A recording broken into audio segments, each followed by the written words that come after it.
बांग्लादेश में आज एक खबर आग की तरह फैली और हजारों वीडियो वायरल हो गए। बांग्लादेश में खबर फैलाई गई कि अराकान आर्मी ने बांग्लादेश पर हमला कर दिया है। कई हजार लड़ाके बांग्लादेश की सीमा के अंदर कब्जा जमा चुके हैं। आर्मी के बम फेंकने, दौड़ाने, शरणार्थी कैंप्स पर हमले के तमाम वीडियोज वायरल किए गए। अब इन वीडियोज की हकीकत क्या है? क्या वाकई में किसी दूसरे देश की सेना बांग्लादेश के अंदर दाखिल हो गई है? जिस आर्मी की चर्चा पूरे बांग्लादेश में हो रही है वो कौन है? कौन सी आर्मी है? इसका मकसद क्या है? पूरी डिटेल इस रिपोर्ट में है। বাংলাদেশ সরকারকে আরেকটা পরামর্শ দিব, আপনারা নতুন মানচিত্র তৈরি করুন বাংলাদেশের।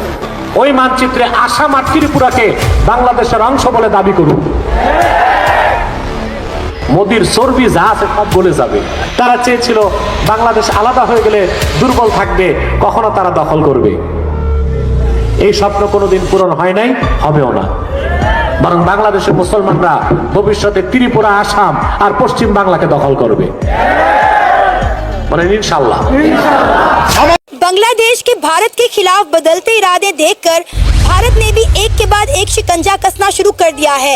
बांग्लादेश को अकल दिलाने के लिए कि भाई आप अपनी हरकतों से बाज आ जाओ, इंडिया के एक सरकारी अफसर को बांग्लादेश भेजा गया, लेकिन बांग्लादेश को फिर भी अकल नहीं आई। तो लिहाजा इंडिया ने खाने पीने की जो अशिया जो इंडिया से बांग्लादेश एक्सपोर्ट की जाती थी उनके एक्सपोर्ट पर रोक लगा दी। जैसे ही इंडिया ने खाने पीने की चीज़ों की एक्सपोर्ट पर रोक लगाई, हम देख रहे हैं कि बांग्लादेश के अंदर फूड क्राइसिस हद से ज़्यादा बढ़ चुके हैं। यहाँ तक कि बांग्लादेश के जो स्मगलर हैं वो इंडिया के ही बॉर्डर पर चोरी छुपे गोल्ड बेचकर अपने मुल्क में खाने पीने की अशिया लाने पर मजबूर हो चुके हैं। अभी तो इंडिया ने फूड एक्सपोर्ट पर रोक लगाया है तो बांग्लादेश का ये हाल हो गया है। अगर इंडिया ने बांग्लादेश का पानी बंद कर दिया तो बांग्लादेश का क्या हाल होगा? के हालात इस तरह से क्यों है? आप लोगों को लग रहा है कि बड़े लोगों के पास पावर है, वो पावर से ये सब कुछ कर रहे हैं। छोटी छोटी पावर्स को लोग देख रहे हैं कि मैं एमपी बन जाऊँ, फलाना बन जाऊँ, कुछ नहीं होता इससे। इससे ऊपर एक पावर है। आप लोग देखें, अगर इंडिया आज हमसे इतना आगे क्यों है, ये गलत बात नहीं है, ये बहुत अच्छी बात है। अभी आगे है, वो डिज़र्व करते हैं। अभी यहाँ से बहुत से लोग जैसे पाकिस्तान से बाहर जा रहे हैं तो इनको लग रहा है कि पाकिस्तान के नौजवान यहाँ से बदजन होके जा रहे हैं, लेकिन ये बुरा नहीं है। अगर आज से 20 साल पहले इंडिया के कुछ लोग, कुछ स्टूडेंट्स बाहर ना जाते तो वो आज इस मुकाम पे ना होते। भारत चेकमेट तो यूनुस जिहादी, भारत ने चेकमेट कर दिया है यूनुस जिहादी पर। भारत ने खरीदा है 30,000 crore K9 Vajra and Sukhoi 30 MKL। We are ready to war, we are ready, हम तैयार हैं बैटल के लिए। बट आदरणीय प्रधानमंत्री 3C से हमेशा थोड़ा इग्नोर करते हैं, 3C को। अब वो 3C क्या है?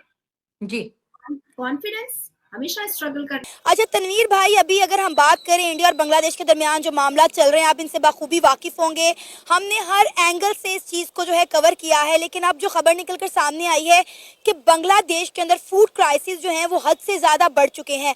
आपको पता है कि जब बांग्लादेश ने इंडिया को आंखें दिखाई तो इंडिया ने जो खाने पीने की चीज़ें थी वो बांग्लादेश में एक्सपोर्ट करने से रोक दी। अब खबर निकलकर सामने आई है कि बांग्लादेश इस हद तक मजबूर हो चुका है कि इंडिया के ही बॉर्डर पर बांग्लादेश के स्मगलर जो हैं वो इलीगल तरीके से सोना बेचकर अपने मुल्क में खाने पीने की चीज़ें ले जाने पर मजबूर हो चुके हैं। क्या कहना चाहेंगे? उनके पास पीने के लिए ना तो दूध है और ना ही खाने पीने के लिए चीज़ें। देखें, सबसे पहले जो आपने सवाल किया इसका जवाब तो मैं पहले भी कई बार दे चुका हूँ और अपनी जो मेरी एक एडवाइस थी और जो मेरे दिमाग में पहले से था वो मैंने बता चुका था कि जब इंडिया ने बॉर्डर सील किया, इंडिया ने बॉर्डर सील कर दिया, कुछ भी ना करें, सिर्फ बॉर्डर सील कर दें और इनको भूख के लाले पड़ जाएंगे। वो हो चुका है। अभी सिर्फ बॉर्डर सील किया है, अभी उनका पानी बंद करने की तरफ भी सोच रही है, अभी उनकी बिजली बंद। अगर ये पानी बिजली बंद हो गया तो आप सोचें कि कितना बड़ा एक अलमिया जन्म लेगा बांग्लादेश के अंदर। अभी भी इनके पास वक्त है, अभी भी इनके पास वक्त है कि अभी आप मेज पे बैठें, मुज़ाकरात के जरिए बात करें। आपके पास जब डॉक्टर जयशंकर ने अपना सेक्रेटरी भेजा, आपने उसको ऐसे भेज दिया जैसे एक एवं किसी अजीब, किसी एक छोटे से मुल्क का कोई नुमाइंदा है, आपने भेज दिया। इनको ख्याल नहीं आ रहा कि इंडिया क्यों नहीं रिएक्ट कर रहा। भाई इंडिया इस वजह से आपको कुछ नहीं कह रहा कि इंडिया ये सोच रहा है कि ग्लोबल पॉलिटिक्स जो चल रही है, अमेरिका, रूस, चाइना मुझे ये कहेगा कि आपकी ये वैल्यू रहेगी, आप एक छोटे से मुल्क से लड़ रहे। आपको इस वजह से वो सोचते हुए आपको मना कर रहे थे, आपको समझाने आ रहे थे, लेकिन आप समझ रहे थे जब उनका सेक्रेटरी आया आपको समझाने के लिए, तो पता नहीं अभी भी ये हमसे डर रहा है। भाई इंडिया आपसे डरता नहीं है, आपको जस्ट ये समझा रहा है कि आपके तुलबा तंजीम ने आपका इनकलाब लेके आया, वो भी बच्चे हैं, उनको समझ नहीं है इन चीजों की कि इनकलाब के असरात जो हमारे मुल्क के ऊपर आएंगे वो किस हद तक हमारे लिए डरावना ख्वाब साबित होंगे। वही देख ले, वो डरावना ख्वाब साबित होंगे क्या, हो चुके। भाई बांग्लादेश का मैं कहती हूँ डाउनफॉल शुरू हो गया है। जिस दिन इंडिया ने बांग्लादेश का हाथ छोड़ा था उसी दिन ही बांग्लादेश का जवाल शुरू हो गया था। अब बांग्लादेश बुखलाया फिर रहा है, भाग रहा है, कभी पाकिस्तान से मदद मांग रहा है, कभी तुर्की से मदद मांग रहा है, तो कभी चाइना से मदद मांग रहा है। सर मैम बात ये है कि मदद मांग रहा है, इसका ये क्या, इसका ये होगा कि पाकिस्तान इंडिया के अगेंस्ट जाकर मदद करेगा, टर्की इंडिया के अगेंस्ट जाके मदद करेगा, चाइना इंडिया के अगेंस्ट जाकर मदद करेगा। तो क्या इस वक्त ये तीनों जिनका मैंने कंट्रीज का नाम लिया है वो इस वक्त इंडिया के खिलाफ जाने के सोच सकते हैं? तो जा रहे हैं ना, पाकिस्तान और इंडिया की तो वैसे ही नहीं बनती। आप देखें तुर्किश में ड्रोन ऑलरेडी इन्होंने इंडिया के बॉर्डर पर तैनात किए, चाइना से इन्होंने J-10C जो है उनके भारत में उम्मा का कॉन्सेप्ट और स्ट्रैटेजी चले, इससे पहले कि हमारे भारत में आस्तीन में पाला हुआ सांप हमें डस ले, हम उसको खोजना स्टार्ट कर चुके हैं। मैं साथ साथ शैला ये भी कहती चलूंगी कि कहीं ना कहीं शेख मुजीबुर रहमान बंगाबंधु और शेख हसीना से एक गलती तो हुई है और एक चालाकी पाकिस्तान से जरूर हुई है। जिस तरीके से पाकिस्तान ने इतिहास के पन्नों में से 1971 से लेकर के और उसके पीछे में जो उन्होंने बंगालियों के साथ जो अत्याचार किया था वो पाकिस्तान के युवा बच्चों को उन्होंने पढ़ाया नहीं और इतिहास के पन्नों से उसको मिटा दिया। जैसे कि जब बांग्लादेश ज्वाइन था पाकिस्तान में तो बेटी का बलात्कार पिता के सामने होता था, माँ का बलात्कार बेटे के सामने होता था, बहन का बलात्कार भाई के सामने होता था, और ना जाने कितने उस वक्त के वक्त में वॉर बेबी पैदा हुए थे। 8 लाख से ऊपर बंगालियों को मारा गया था। पाकिस्तानी जो कराची के हैं, जो इस्लामाबाद के हैं, वो लोग यहाँ तक कह दिया करते थे कि ये नाटे नाटे बौने बौने काले काले ये हबशी है कौन। अगर आप अपने दादा परदादा से अगर पूछिएगा या अपने अब्बा से या अम्मा से पूछिएगा तो आपके पूर्वजों ने इन बंगालियों का नाम हबशी रखा था, हबशी।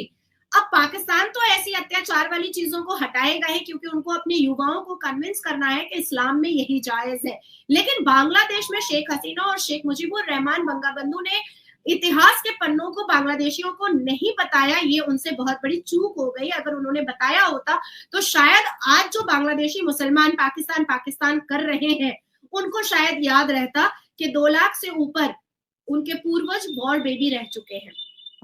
अब आती है बात कि मोहम्मद यूनुस परेशान तो है, डरे हुए तो है, क्योंकि आपने एक साथ 2 सवाल किया है शाला, तो दोनों का जवाब दिए बिना मैं चैन से रह नहीं पाऊंगी। तो परेशान तो है। एक बार तो सोचा कि भाई ये म्यांमार तो, क्योंकि पिछला हमारा जियोपॉलिटिक्स बहुत खराब चल रहा था म्यांमार से, लेकिन अभी 28-29 दिन पहले म्यांमार के स्पोक पर्सन ने खुद एक्सेप्ट किया है कि उसके भारत से बहुत अच्छे रिलेशन हो चुके हैं, खुद एक्सेप्ट किया।